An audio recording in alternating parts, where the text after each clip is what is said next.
Welcome back. In our business news, 12,000 kilograms of illicit goods were intercepted and destroyed by December of 2025.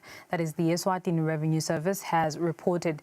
This achievement comes as a result of close collaboration with other sectors. Commissioner General Brightwell Ngabule shared the update during International Customs Day in Mananga, highlighting the impact of joint efforts with the Customs Department combating illegal trade. Let us now cross over to Mananga border, where business journalist Nelsie Wendlangamandla is covering the event. Nelly, hello to you, and what do you have for us this afternoon?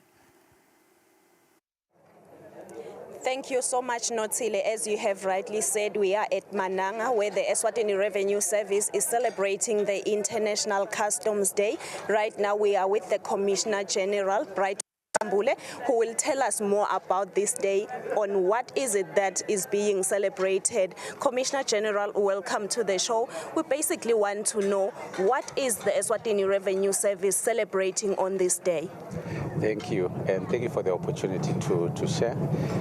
This event is about celebrating the work of customs officers in protecting our borders, and also collaborating with our key stakeholders who are working with the ERS at the various ports of entry and around the borderlines to protect the country from illicit and harmful goods.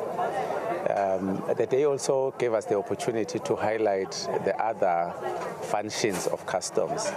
Customs is about collecting revenue, the revenue being excise duties and customs duties and taxes. Also, customs is about facilitating trade. What that means is that customs is ensuring that goods move freely in and out of the country, so that businesses don't incur unnecessary costs in processing at the ports of entry. And then lastly, protection of society. This one is ensuring that unauthorized illicit goods are intercepted at ports of entry before they come into the country. And we are very happy to announce that we've been working very, very well with the other regulatory agencies. And as such, in December, we intercepted and were able to destroy about 12,000 kilograms of illicit goods. So then today was just about saying to the customs officers, well done, and giving them a pat at the back. I just want to understand, what has been the major wins for the Customs Department over the years? Well, what I just highlighted earlier, but also we've been intercepting a lot of crimes, if I were to state that one clearly, a lot of illegitimate goods such as creams that were trying to find their way into the country. Customs has been doing their work very well, but also in terms of controlling the goods coming into the country in accordance with the various regulatory agencies. I'll just make an example. In this event today, the Environmental Authority talked about the control of plastics coming into the country. And they did say that the only plastics that meet certain conditions are allowed to come into the country. So Customs was trained, and Customs was given the tools to be able to assess the plastic bags that are coming in. And we are indeed intercepting at the border those items that don't meet the standards. You are speaking of the partnership with the Eswatini Environment Authority. What other partnerships are you looking to get into in the future? Well, let me talk about those that are already there now. We do have Environmental Authority, we do have NAMPOD, we do have health, we have agriculture.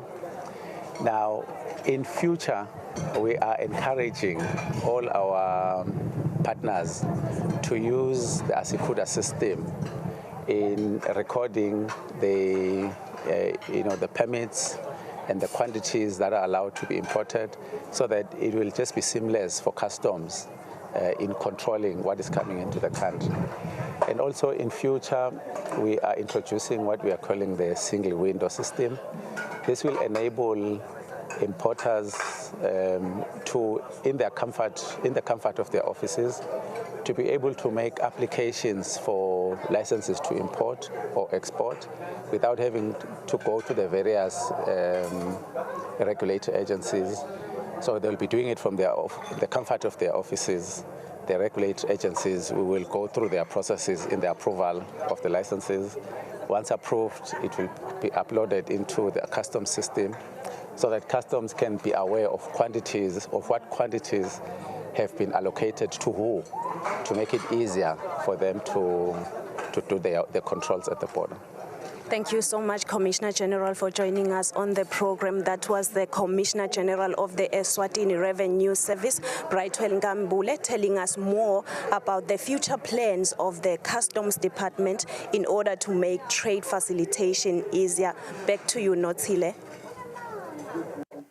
Thank you, Nelly. Business journalist Nelson Langamandla on standby for us at Mananga border. And while we'll still have her, as the Eswatini Revenue Service celebrates International Customs Day, the true measure of their work is reflected in the experiences of the business community who cross the borders every day to import and export. We now go live back to Mananga border to hear directly from them. Nelly, what is the business community saying about the Customs Department and its role in facilitating trade?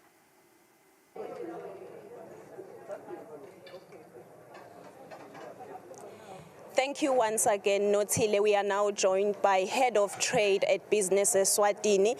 They are the ones who can judge whether the Eswatini Revenue Service Customs Department is doing a great job or not. We are joined by Musa Masego. Welcome to the show, Musa. We basically want to know, as Business Eswatini, are you feeling the impact of the Customs Department? Thank you, Nelly. I must say, just from the perspective of BE and some of the feedback we've gotten from our members, we have seen a significant improvement in service delivery of the customs officials.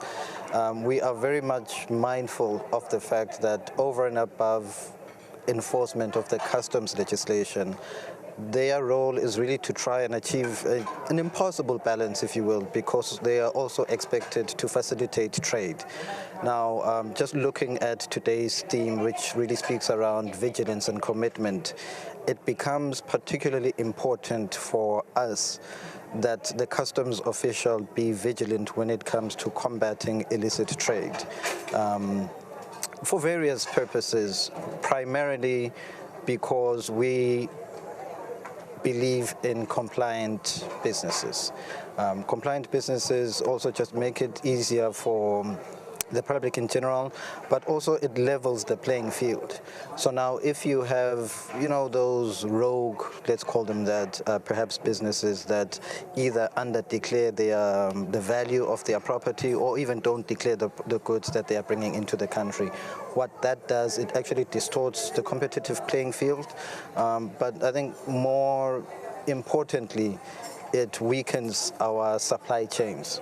So this collaboration, particularly through our involvement in the National Trade Facilitation and working with ERS, is really just to safeguard the integrity of the business operating environment, because as you know, in the national drive to attract foreign direct investment and also just continuing to nurture the existing businesses, one of the key things we need is a predictable and secure trading environment, and really the customs officials are at the forefront of that.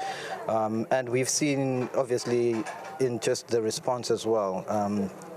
At the moment, we are at 20 companies who are under the Authorized Economic Operator Program, which again speaks to a closer partnership between the business community and customs official in expediting goods. Again, key element here being as long as you're compliant with the various legislation.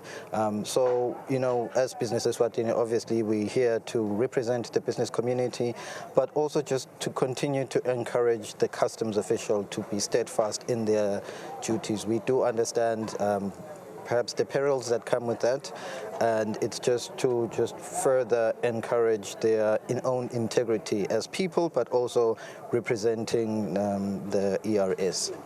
The Commissioner General, whom we have spoken to earlier, has talked about more partnerships. I want to understand, as Business Eswatini, what are some of the challenges that you continue to see that you want corrected?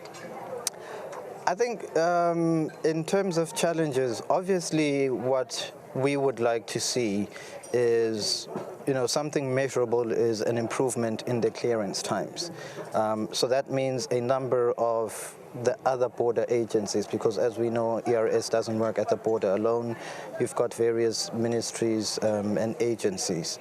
We would like perhaps to see a greater push towards the integration of their systems and processes. Ultimately, what this will lead to is what we call a national single window, so that we don't have, as the business community, don't have to deal with multiple border agencies. We believe, as it's one government, it's perhaps incumbent upon that government to ensure that, its processes at the back end are interconnected. We are aware of how difficult this perhaps process is, and that's why from our end we are just working on onboarding as many of our members as possible on the AEO program, so that it creates a greater pool of tax-compliant businesses that can tap into the program and give them better feedback. So I think ultimately the challenge that we have at the moment, perhaps, I would say it's just the need for greater interagency coordination at the border level. Thank you so much, Musa, for joining us on the program. That was Head of Trade at Business Eswatini, Musa Masego, stressing the importance of interconnectedness, especially at the borders, to facilitate trade. Back to you, Notsile. Thank you, Nelly. My colleague there, Nelsi Wendlangamandla.